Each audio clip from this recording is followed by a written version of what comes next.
Liann, thank you for joining us here at the Bentonville Film Festival. We're going to talk about your short, Seoul Switch. I have had the honor of watching the piece, and so we'll get into some of the details. But for the viewing audience who haven't seen it yet, what would you like them to know about the piece? So Seoul Switch is a film about an insecure Korean-American boy who grows up in Ohio in a very white-dominated community and just doesn't see any Asian people on the television and doesn't feel attractive or sexy. And then he goes to Seoul, Korea, where he meets a K-pop idol who looks exactly like him, and they decide to switch lives. And in this film, we have actual Korean-American K-pop idol Kevin Woo playing both roles in a Lindsay Lohan Parent Trap style performance, and it's amazing to see his performance in both. And are you a K-pop fan yourself? I am a K-pop fan. I got into K-pop later than a lot of people. It was during the pandemic when there was nothing to do but watch YouTube videos, and that is when I started my journey of watching endless amounts of content about my favorite group, NCT 127. And that's when the idea for Seoul Switch came to me, because NCT has a couple American and Canadian idols who grew up here and then went over to Korea to pursue entertainment, because it's still really tough for Asian Americans to break through here. So from that, I was like, it would be really interesting to have a Switch movie about a Korean American guy and a K-pop idol, and that's where the story went. And then I actually was able to connect with Kevin, who's probably one of 5 or 6 Korean American K-pop idols in the world. And he was available and really excited to shoot this film with me. And when he read the script, he was like, "This is my life story." And I was like, crazy, because a lot of it was based on research and then some speculation on what it might be like to be a K-pop idol. And so then when he came onto the project, he gave me a lot of his personal life story, and we made it as authentic as possible. And of course, this is a short. Is this something you would like to see turned into a feature or a mini-series, or you love it just as is?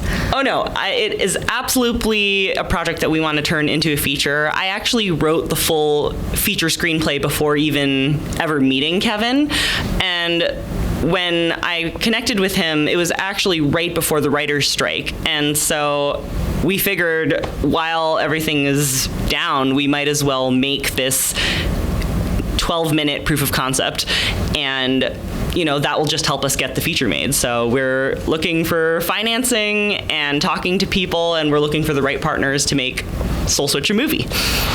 And in this short, there is a scene that shows some of the costuming options for your K-pop star.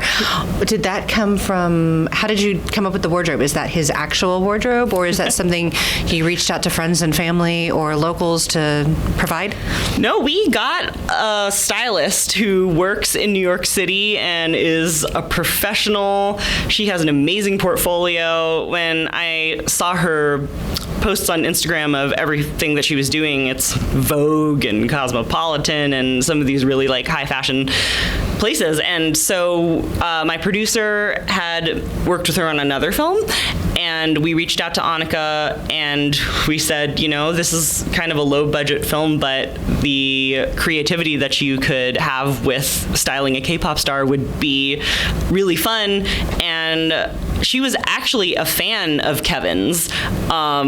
So she had known his K-pop group UKISS, which was really popular in the early 2000s. And so she came on board and sourced all of these designer outfits where they will let you use them for free as long as, they get to be in the film. And so watching her push carts and carts of clothing around New York City so that we could do fittings for Kevin, it was amazing. So we have a bunch of amazing outfits in there for him. Excellent. And was this your first time working with a stylist in this capacity, or have you gotten to do that before? It It was my first time working with a stylist. Usually on film sets you have a wardrobe person, and that can be a lot more practical. They'll think about, what is a normal character that's not a K-pop star wearing, and they'll go to Target and Walmart or, find clothes that they might just have in their house. Whereas this was, we really need high fashion, beautiful luxury outfits. And so it was actually a new task for our stylist too, because as a wardrobe person, they're two different jobs. A wardrobe person will be behind the camera looking for continuity, will be looking at the schedule, whereas a stylist is often doing a photo shoot or something where they're changing out outfits. So I think it was a great learning experience for her. She said she had a lot of fun, and we loved having her. So it was amazing. And with this experience, what is the one thing you're going to take away with you that's just treasured memory? I think my most treasured memory was seeing Kevin shift between these two personas. As an Asian American that's grown up in very white spaces, we often don't have a lot of self-confidence coming out of high school or college because we just don't think that we are the beauty standard in America. And what was so interesting to me about Korean American K-pop idols is the fact that they went over to Korea and suddenly were praised for their looks. They were the ethnic majority, and they are the beauty standard. And so Kevin's experience, particularly, he grew up in Danville, California, and was bullied, felt invisible, and wanted to be a singer, but said, all I see are the Backstreet Boys on TV and NSYNC, so it's impossible. So he begged his mom, can I go back to Korea and see if I can pursue entertainment there? And he did.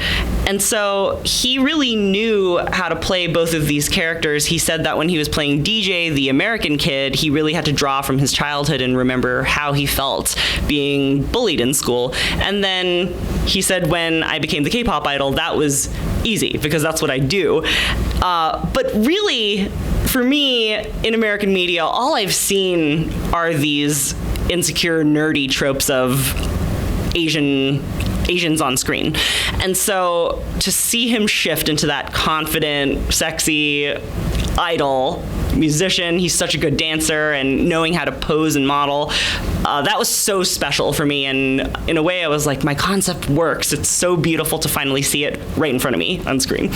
And it does work. And I'm the traditional white American that's older than most of your people, but I am very familiar with K-pop. I have some friends that also during the pandemic and the Korean soap operas as well. Oh, yes. And Switch movies. Yes. With this experience, what is one piece of advice you would give someone who's thinking about getting into or new to doing filmmaking? We've been talking about, well, should I put the question in the... Okay. Advice for emerging filmmakers.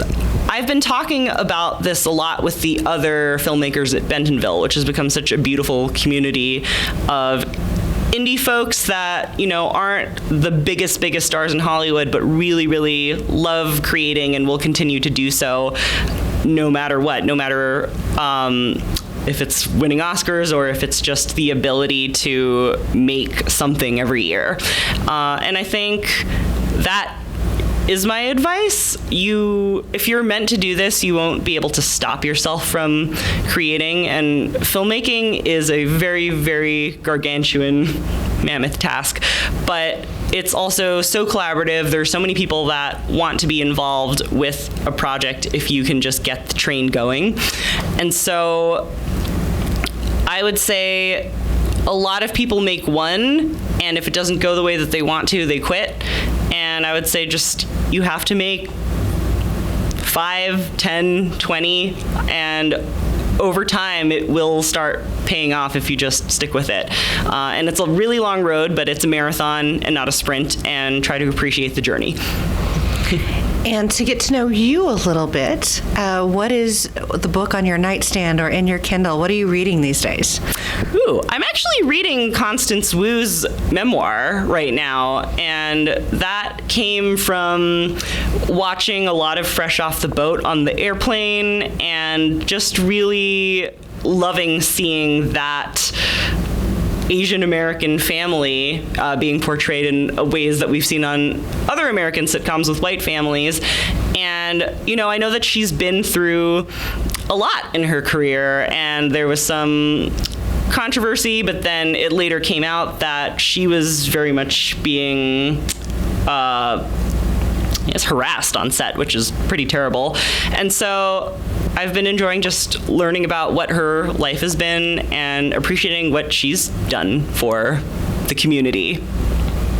And what does the future hold for you? I know we're going to hopefully get you some behind funding and other assistance to make this into a feature, but what else do you want for your future? Do you have any other projects you're working on? I do. I have many projects.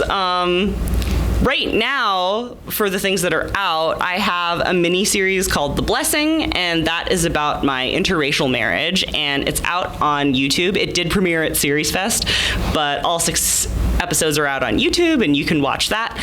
And then I have a couple features going. The Seoul Switch is definitely a feature that we're taking out and shopping around right now. And I also have another feature called Electable, which is about my student government days as, once again, the only Asian American in my high school, and really, really loving being a community organizer, planning dances and pep assemblies and events, but not feeling like I could be the president, which is very relevant to these times. And so I ended up masterminding the presidential campaigns of my crushes, who ended up being white guys.